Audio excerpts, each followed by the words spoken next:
Hello students, start करते हैं 12.2 exercise question number 8। तो क्वेश्चन नंबर 8 हमें गिवन है, a horse is tied to a peg at one corner of the square shaped grass field of the side 15 centimetre. यानी हमारे पास एक grass field है, ठीक है, स्केयर टाइप है और उसकी साइड की लेंथ कितनी है, 15 सेंटीमीटर। ठीक है, and by mean of 5 metre of long rope. और जो हॉर्स है, ठीक है, वो कितनी मीटर रोप से साथ बंधा हुआ है, 5 मीटर रोप के साथ। ठीक है, अब उन्होंने फर्स्ट क्वेश्चन पूछा, the area of the part of the field in which the horse can graze. यानी जो हॉर्स है वो कितने पार्ट में, यानी अब देखो ये इतने पार्ट में खा सकता है, ठीक है, ये इतने पार्ट में खा सकता है। और ये हमारे पास एंगल, स्केयर का एंगल क्या होता है, 90 डिग्री का होता है। और ये देखो ध्यान से, ये क्या एक क्वाड्रेंट ही बन गया। अब हमने इस क्वाड्रेंट का एरिया फाइंड आउट करना है। ठीक है, ये हमारे पास क्या है, बी, इसे हम क्या मान लेते हैं, P Q.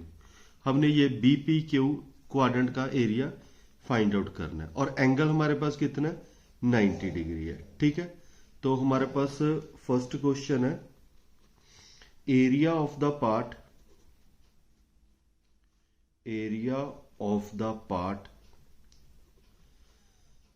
of the field in which horse can graze। ठीक है, कितने एरिया में जो हॉर्स है वो चर सकता है, घास चर सकता है। तो इसका फॉर्मूला हमारे पास क्या है, theta by 360 pi R square. अब यहां हमें पाई यूज करने के लिए बोला, ठीक है, नहीं बोला पाई, इन्होंने हाँ बोला 3.14। तो हम क्या करेंगे, एंगल हमारे पास कितना है, 90 डिग्री, और पाई 3.14, और रेडियस उसकी जो रोप है वो कितनी मीटर है, 5 मीटर। तो 5 इंटू 5। ठीक है, अब इसे सॉल्व करते हैं। पॉइंट हटाया 100, ये 0 के 0 कैंसिल, 9 4 36, ये 5 के साथ कैंसिल 20, ये 5 के साथ कैंसिल 4, ये 2 के साथ कैंसिल 157। तो ये आ गया हमारे पास 157 डिवाइड बाय 4। तो आंसर आ गया हमारे पास। अब इनको डिवाइड करोगे तो 19.625 मीटर स्क्वायर। तो ये जो हॉर्स है वो इतने एरिया में घास चर सकता है। सेकंड पार्ट दिया हुआ इन्होंने, the increase in the grazing area if the rope was 10 metre long instead of 5 metre. मतलब अब जो रोप है वो 5 मीटर और इंक्रीज कर दी। ठीक है, अब नया एरिया कितना इंक्रीज हो गया। ठीक है, मतलब हमने ये वाला एरिया फाइंड आउट करना है, जो एरिया इंक्रीज हो गया। ठीक है, अब रोप पहले 5 थी, अब क्या है, 10 है। ठीक है, तो क्या करेंगे, पहले 10 वाले रोप के साथ क्वाड्रेंट फाइंड आउट कर देंगे, 5 के साथ तो फाइंड आउट किया, फिर दोनों को क्या कर देंगे, सब्ट्रैक्ट कर देंगे। इंक्रीज इन द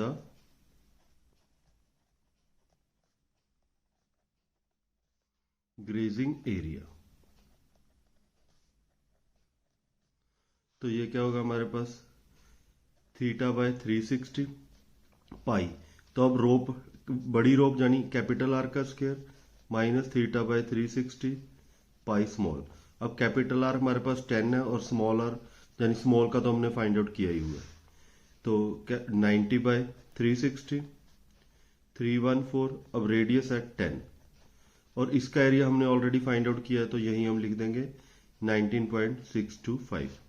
इसका पॉइंट हटाया 100, ये दोनों इसके साथ कैंसिल, ये 0 के साथ 0 कैंसिल, 4, ये 2, ये 157। तो ये आ गया हमारे पास 157 डिवाइड बाय 2, 19.625। अब 157 डिवाइड बाय 2 हमारे पास कितना आ जाएगा, 78.5। अब इन दोनों को सब्ट्रैक्ट करोगे तो हमारे पास आ जाएगा 58.875 मीटर स्क्वायर। ठीक है, यानी इतना एरिया इंक्रीज हो जाएगा जो पहले वो ग्रेज करता था हॉर्स। ठीक है, तो ये था क्वेश्चन नंबर 8। तो चलते हैं क्वेश्चन नंबर 9। क्वेश्चन नंबर 9 है, a brooch is made up with the silver wire in the form of the circle with diameter 35 mm। यानी इसका हमारे पास डायमीटर गिवन है, डायमीटर दिया हुआ है 35 mm मिलीमीटर, और रेडियस कितना होगा 35/2। अब उन्होंने पूछा है the wire is also used in making 5 diameter which divides the circle into 10 equal sector. जो 5 डायमीटर है वो सर्कल को 10 इक्वल पार्ट्स में डिवाइड कर रहे हैं। ठीक है, 10 इक्वल पार्ट्स में। तो पहला क्वेश्चन है the total length of the silver wire required. तो यानी टोटल कितनी वायर लगी है इसको बनाने के लिए। ठीक है, तो पहले तो हमने क्या फाइंड आउट करनी है, एक तो इसका सरकमफ्रेंस, ये जो वायर लगी है, ठीक है, और दूसरा क्या है जो इसके डायमीटर है। डायमीटर कितने दिए हुए हैं 5 डायमीटर है। ठीक है, ये 5 डायमीटर है और इसका सरकमफ्रेंस है। तो हमारे पास total length of silver wire used,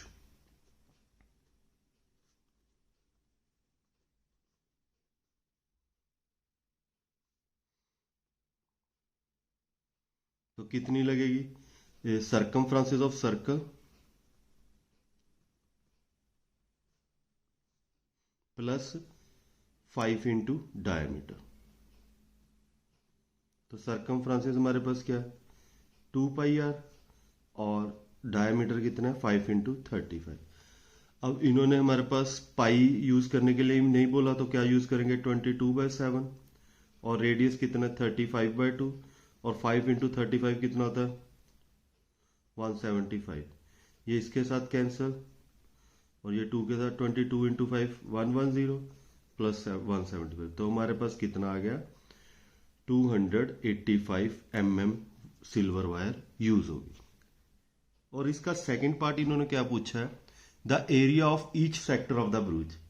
area of each sector of the ब्रूच, मतलब हमने एक इसका एरिया फाइंड आउट करना है। तो हम इसका फाइंड आउट कर लेते हैं OAB, ये एरिया फाइंड आउट करेंगे। अब पहले तो हमने इसका एंगल फाइंड आउट करना है। तो एंगल हमारे पास क्या होगा, अब ये टोटल कितने पार्ट है, इक्वल पार्ट कितने हैं, इक्वल पार्ट कितने 10 है। तो एंगल कैसे फाइंड आउट करेंगे, टोटल एंगल और डिवाइड में इक्वल पार्ट्स। टोटल सर्कल के एंगल कितना 360 डिग्री, डिवाइड में 10, तो ये क्या आ जाएगा 36 डिग्री। तो एंगल कितना आ गया 36 डिग्री। तो एरिया ऑफ ईच सेक्टर,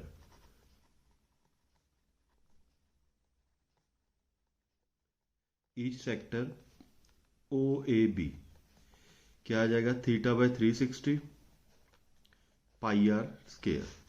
तो थीटा है 36 डिवाइड बाय 360 पाई 22/7 r², 35/2 और 35/2, और ये कैंसल, यहाँ 10 आ गया, ये 5 कैंसल, 5 टू द 10, ये क्या आ गया 11। तो ये आ गया हमारे पास 11 into 35 divide by 4।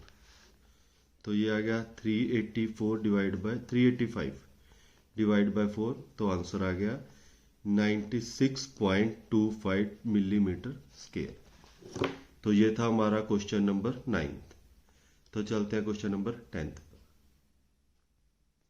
Question number 10 है, an umbrella has 8 ribs which are equally spaced assuming umbrella is to be flat circle। यानी हमने अज्यूम कर लिया जो अम्ब्रेला वो एक फ्लैट सर्कल है। ठीक है, रेडियस दिया हुआ 45, find the area between two consecutive ribs. तो यानी 8 रिब्स हैं, तो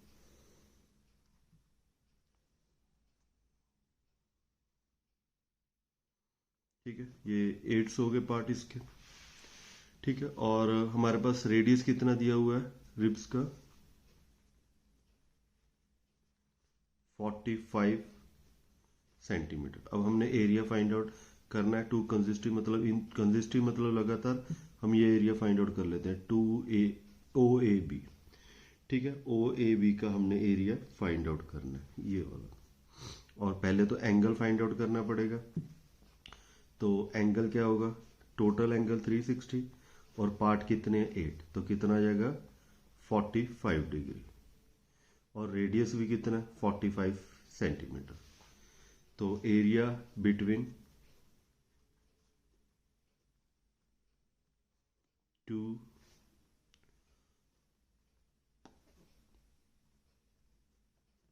कंजिस्टिव रिब्स, तो ओ ए बी का area theta by 360 pi R square. Theta कितना 45 बाय 360। पाई यूज करने के लिए बोला, नहीं बोला, तो 22/7 और आर की वैल्यू 45 इंटू 45।